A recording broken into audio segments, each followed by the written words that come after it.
Outro dia, a gente fez um vídeo aqui falando. Uma Luísa perguntou pra gente se ela tava em perigo no relacionamento dela.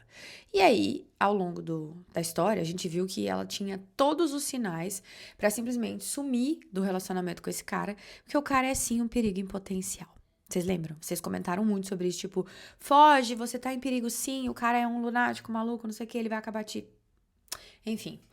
E aí uma outra Luísa veio e disse assim no título pra gente: Resposta pra Luísa de uma das suas histórias. Sim, você está em perigo. Oi, pá, tudo bem? Começando com o clássico. Você me acompanha não só quando eu tô lavando louça ou realizando atividades domésticas, mas também quando eu faço a minha skincare e a minha make. Pá, eu venho do futuro pra avisar a Luísa da história. Sim, você está certa. Ela tá em perigo sim, não vai melhorar, só vai ficar pior. E depois que ela se libertar, vai ver como a vida dela é maravilhosa. Eu sempre tive vontade de te escrever, mas depois de ouvir a história dela e sobre o relacionamento tóxico dela, eu me senti na obrigação de contar a minha, pois eu sinto que eu posso ajudar outras mulheres através do meu relato. Meu nome é Luísa, eu tenho 31 anos e eu conheci o Jurandir prestes a completar 24 anos. Eu havia me formado na faculdade naquele ano e ele ia se formar em poucos meses. Spoiler da profissão dele, ele era personal trainer. Nós nos conhecemos através de uma amiga em uma festa dessas de faculdade, numa chácara, com bebidas de procedência duvidosa. O Jurandir não dirigiu uma palavra para mim em nenhum momento da festa, mas me observou o tempo todo e ouviu todas as minhas conversas. Eu sei disso porque algum tempo depois ele me contou detalhes de conversas que eu tive naquele dia. Enfim, ali já era um sinal. Ao invés de puxar a conversa e demonstrar interesse, ele observou cada movimento meu, inclusive quando rejeitei ficar com outro cara. Só aí ele se aproximou e me chamou para dançar. E aí rolou um beijo entre a gente. Pegou meu contato, me mandou mensagem naquele mesmo dia e a gente nunca mais se afastou. Ele era fofo, mandava mensagem linda de bom dia, queria saber detalhes sobre o meu dia a dia e também contava cada passo que dava. Saímos algumas vezes, até que um mês após o dia que a gente se conheceu, ele já falou que estávamos namorando. Só que nunca houve um pedido, eu simplesmente concordei. Apresentei ele para minha família e assumimos um relacionamento. No meu aniversário, cerca de 35 dias após nos conhecermos, ele me deu um presente caro. Era um objeto que eu já usava, mas o que ele me deu valia 8 vezes mais do que eu tinha, sabe? Hoje, depois de muito estudar, eu entendo toda a manobra que ele fez para me conquistar. Bom, seguimos com o namoro. Ele sempre me levava para sair em lugares diferentes, caros e fazia todas as minhas vontades. Ele tinha moto quando nos conhecemos e logo depois comprou um carro. Foi fazer uma surpresa para mim, dizendo que não queria mais me levar de moto para os lugares, correndo o risco de me molhar, e tinha comprado aquele carro para me proporcionar o melhor. Foi aí que a primeira agressão verbal aconteceu. Eu não me recordo muito bem, mas eu acredito que tínhamos apenas 4 meses de namoro. Tínhamos ido para um motel e depois do rally rola estávamos sentados conversando e vendo posts no Instagram. Eu tinha postado um stories com ele e um amigo do meu ex-namorado comentou, dizendo que era bom saber que eu estava bem e feliz, mas que queria saber como eu estava de verdade e se o meu coração estava em paz. PS, eu tive um término bem dolorido com meu ex e todo mundo sabia disso. Bom, eu respondi a mensagem desse amigo, dando um corte meio tramontina nele, e mostrei pro Jurandir com toda a inocência do mundo. E foi aí que ele começou a mostrar a sua verdadeira face. Ele me chamou de. Não vou falar aqui, mas vocês entenderam, né? Disse que eu era uma piranha e que se eu estava mostrando aquela mensagem pra ele porque eu tinha gostado de recebê-la. Gente, primeira vez que um homem te chama de. Você já tem que terminar com ele. Vamos combinar assim? Vamos seguir aqui. Paloma, naquela hora eu chorava tanto, mas tanto, eu não tive condição de descer do carro para comer um sanduíche. Ficamos horas dentro do carro até eu me acalmar e ele conseguir me deixar em casa. Segundo ele, não poderia me deixar em casa naquele estado e eu precisava parar de chorar. A preocupação dele não era o que ele tinha falado para me ferir daquele jeito, era como ele ia me deixar em casa naquele estado. Passou, eu relevei, ignorei o sinal e segui. E assim foram acontecendo vários episódios de explosões, inclusive perto de pessoas próximas a nós. Ele gritava comigo muitas vezes e quando algo dava errado, a culpa era sempre minha. E eu sempre relevando, pois logo após esses episódios, ele sempre tinha um gesto maravilhoso, presente, jantar, carinho. Bom, um ano passou. E ele começou a falar em alto e bom tom, perto dos nossos amigos e familiares, o quanto tinha gastado para me conquistar, quantos restaurantes caros já tinha me levado e que se tivesse guardado esse dinheiro, estaria numa condição muito melhor. E você perdeu a oportunidade de botar esse homem no lugar dele nessa hora aqui, né? Pois é. Paloma, detalhe importante. Eu sempre trabalhei, sempre tive um salário muito bom. Ele só pagou integralmente as contas nos primeiros 3 meses de namoro. Depois disso, eu sempre revezava com ele, pois tinha um pensamento de que se o homem pagasse tudo pra mim, eu seria refém dele. A Luísa daquela época mal sabia que aquele mesmo cara me faria refém de outra maneira. Bom, foram vários os episódios, mas eu vou citar aqui um que me marcou muito. Com pouco mais de 1 ano de namoro, ele falou que queria investir um dinheiro e comprar uma casa, mas com a minha participação, pois ele jamais compraria uma casa sozinho para depois casar e ter que dividir com a mulher. Pois bem, eu cega que tava, topei, né? Paguei mais da metade da entrada e a casa ficaria no nome dos dois. Fizemos todos os trâmites. No dia marcado para irmos ao banco assinarmos os papéis do financiamento, eu pedi permissão para sair do trabalho, peguei um ônibus e fui. Nos encontramos lá. Após horas de espera, fomos informados de que a gerente do banco não conseguia mais nos atender naquele dia. O Jurandir sempre teve flexibilidade, tinha carro, mas mesmo assim ficou revoltado com aquela situação e jogou toda a culpa e responsabilidade em cima de mim. Ele iria me dar uma carona até a metade do caminho. Quando entrei no carro, ele gritou muito comigo e falou que estava perdendo dinheiro e etc. Eu sei que eu pedi para ele parar o carro e sair no meio da rua. E o que ele fez? Nada. Simplesmente foi embora cantando pneu e me largou lá. Depois disso, não falou mais comigo. A assinatura dos papéis foi reagendada para 2 dias depois. Eu já considerava que não havia mais relacionamento e nem casa. Estava muito assustada com todos aqueles gritos de xingamentos. Chegou o dia da assinatura e na minha cabeça eu não ia mais. Até que o Jurandir me enviou um áudio no WhatsApp de 2 minutos, chorando, pedindo perdão e falando que eu era a mulher da vida dele e que ele não saberia o que fazer sem mim. Pediu, pelo amor de Deus, até, tá? E falou, por favor, vem aqui no banco, não sei o quê. Eu, besta, fui. Compramos a casa e alugamos. Ele me pediu em casamento com 1 ano e meio de namoro. Comprou aliança, preparou um momento com amigos e familiares. Foi lindo. Só que naquele momento eu não consegui derramar uma lágrima sequer. Nem de tristeza e nem de felicidade. Eu meio que fui no automático. Hoje, revisitando tudo, eu vejo que ali eu já sabia quem ele era. Só que por algum motivo eu não conseguia me desvencilhar. Bom, seguimos com o noivado, nos casamos às pressas, somente no civil, sem festa, sem nada. Eu estava tendo muitos problemas dentro da casa dos meus pais e como já tínhamos uma casa, ele propôs o casamento para me tirar de lá, pois não aguentava mais me ver sofrer. Diz ele que queria me salvar, palavras dele. Apesar de eu nunca querer um festão de casamento, eu queria sim um momento único, só que eu não tive. Me arrumei, fiz uma make, cabelo, mas não tive nenhum buquê, nem votos de casamento.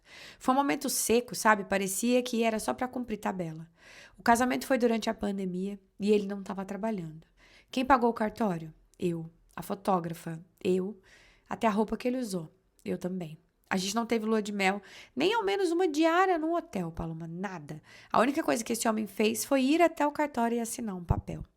Enfim, eu sustentei a casa sozinha durante toda a pandemia, pois o meu trabalho não parou e o meu salário não foi reduzido. Eu trabalhava o dia todo, chegava em casa, fazia o jantar e aos finais de semana arrumava a casa toda. Aí vocês podem perguntar, e onde que ele estava? Passava o dia inteiro na casa dos pais e dizia que tinha pensamentos suicidas e estava depressivo. 5 meses após o casamento, no nosso primeiro Natal, por algum motivo que eu não lembro exatamente qual, ele se irritou e me puxou do sofá onde eu estava deitada, me derrubando no chão. Ali aconteceu a primeira agressão física. Íamos passar o Natal com a família dele e eu desatei de chorar. Falei que eu não ia mais e dessa vez eu cumpri o que eu falei. Não fui. Quando ele chegou, chorou, disse que aquilo nunca mais ia se repetir e no fim disse que eu provocava essas reações nele. E eu, pá, me comovi com todo aquele choro e perdoei. Afinal, eu já estava casada e precisava dar uma chance. Esse era o meu pensamento. Ali, naquele Natal, foi o início do meu inferno. Após todo esse episódio, tudo foi só agravando. Os xingamentos, os gritos, a violência psicológica e frases como: tudo que você tem fui eu que te proporcionei. Se não fosse eu na sua vida, você não seria nada. Você é burra, uma parasita. Você não serve pra nada. Ele dizia que eu era acomodada. Falava que no dia que eu ganhasse mais do que ele se separaria de mim, porque não ia aguentar a minha soberba. Falava que eu estava gorda, compapada. E um belo dia, quando não quis transar com ele porque estava magoada demais, ele disse que eu era pior do que um defunto e que eu não poderia reclamar quando ele procurasse na rua o que não tinha em casa. Amigo, esse homem te odiava, né? Misericórdia. E assim, ele me expulsava de casa. Sempre. Quando eu começava a arrumar as coisas, ele voltava atrás. O ciclo se repetia o tempo todo. Ele fazia, chorava, pedia perdão e jurava que ia se tratar. Pedia pelo amor de Deus pra eu não deixá-lo. Ameaçava se matar. Ele já pegou uma faca e colocou no próprio peito, na minha frente. E dizia que eu era a única pessoa que sempre acreditou nele. Utilizava o fato de não ter mãe pra dizer que eu era a única mulher da vida dele, que até a mãe o havia abandonado e que eu não poderia fazer isso também. Um dia ele segurou as minhas bochechas, tapando a minha boca ao mesmo tempo, e saiu me arrastando do quarto até a sala, pois, segundo ele, eu não poderia falar dentro do meu próprio quarto porque os vizinhos ouviam. Pau, eu fiquei com as marcas da mão dele no meu rosto. Depois disso, ele ainda me expulsou de casa e me ameaçou de morte. Eu saí, fui para casa dos meus pais, eles estavam viajando, então não souberam de nada. 2 dias depois, ele se ajoelhou, chorou, e o ciclo se repetindo mais uma vez. E sabe o que é pior? Eu sabia que eu não precisava aceitar aquilo. Sabia o quanto era errado, o quanto me fazia mal, mas ao mesmo tempo, outra parte de mim achava que seria uma vergonha confidenciar para todos o que eu vivia. Logo eu, que sempre fui tão forte e destemida, pá, desde criança eu não aceitava desaforo, estava apanhando do marido. No fundo, eu queria acreditar que ele ia mudar. A cada briga, as agressões iam se intensificando. Tudo acontecia por besteira. Ciúme excessivo, se eu me arrumasse para trabalhar, é porque eu queria encontrar alguém lá. Se eu saísse para almoçar com amigos do trabalho, era porque eu queria dar para alguém. Ele pegava meu celular, olhava mensagem por mensagem, pois, segundo ele, eu estava fria. Portanto, tinha outro. O motivo de eu estar fria e distante não poderia ser os abusos dele. Afinal, ele era um ótimo marido, né? Uma noite fui a um jantar na casa de uma amiga, somente mulheres.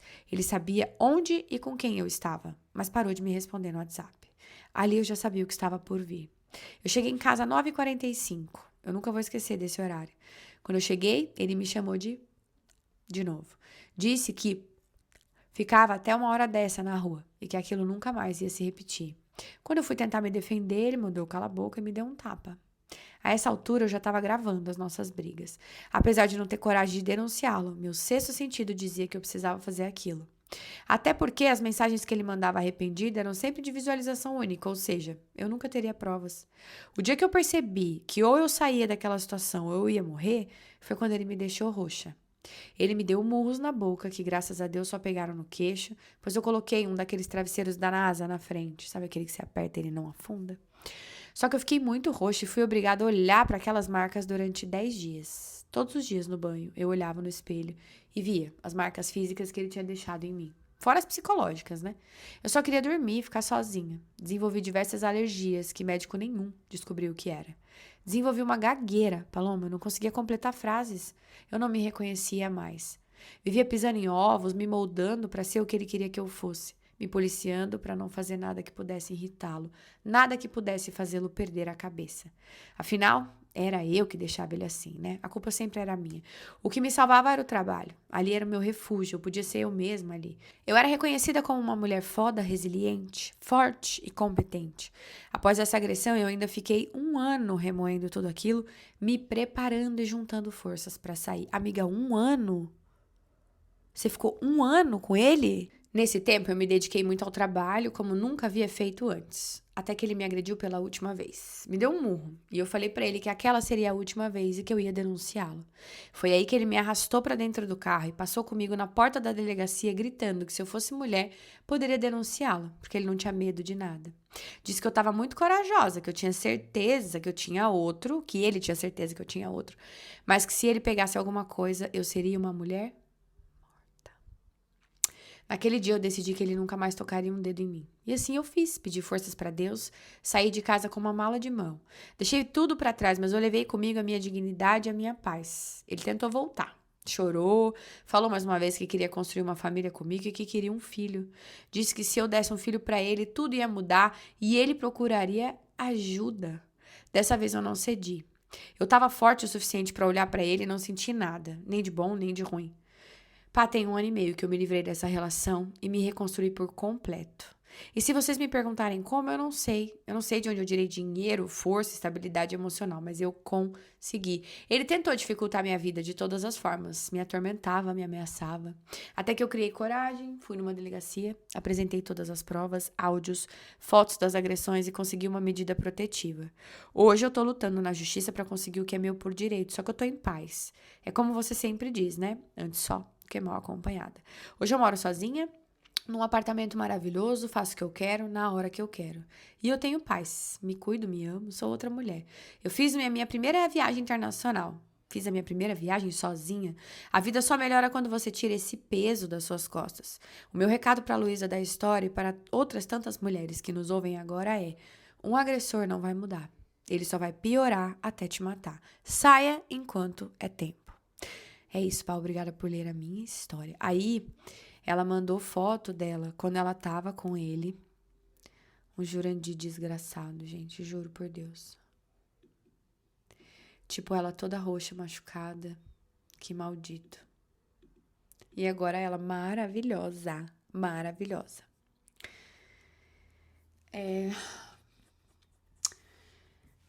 Eu não sei nem o que dizer, gente. Eu tô... Enfim, isso aqui é o tempo todo, né? E a gente sabe que as estatísticas não mentem, estão aí pra dizer, né, pra nós, escancarar na nossa cara o que acontece o tempo inteiro.